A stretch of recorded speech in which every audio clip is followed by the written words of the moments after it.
বিএনপির স্থায়ী কমিটির সদস্য আমির খসরু মাহমুদ চৌধুরী বলেছেন, অন্তর্বর্তীকালীন সরকারকে নির্বাচনের জন্য নির্দিষ্ট সময় বেঁধে দিয়ে চাপ সৃষ্টি করবে না বিএনপি। নির্বাচন কমিশন গঠন সহ প্রয়োজনীয় সংস্কার শেষে নির্বাচন আয়োজন করতে দলটি সরকারকে সহায়তা করবে। এদিকে আগামী সপ্তাহে 2 দিনের কর্মসূচি ঘোষণা করেছে বিএনপি। রাজধানীতে আলাদা অনুষ্ঠানে দলটির নেতারা এসব তথ্য জানান। রিপোর্টে আরও জানাচ্ছেন কায়কোবাদ মাহমুদ।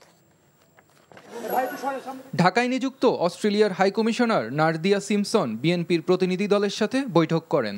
গুলশানে চেয়ারপারসনের কার্যালয়ে প্রতিনিধি দলের সাথে বৈঠকের পর গণমাধ্যমের সাথে কথা বলেন আমির খসরু মাহমুদ চৌধুরী।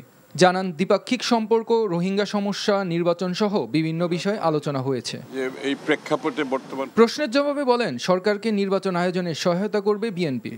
একটা সময় দিয়ে তাদের উপর চাপ সৃষ্টি করতে চাচ্ছেন। আমরা চাচ্ছি সরকার সফলভাবে তাদের কাজগুলো করুক এবং যত তাড়াতাড়ি সম্ভব, যেমন নির্বাচন কমিশন চলে গেছে, নির্বাচন কমিশন গঠন করতে হবে এবং নির্বাচন কমিশন গঠনের পরে নির্বাচন প্রক্রিয়ার কাজটা শুরু হতে হবে। তা আমি নিশ্চিত শেখ হাসিনা তারা খুব দ্রুত করবে।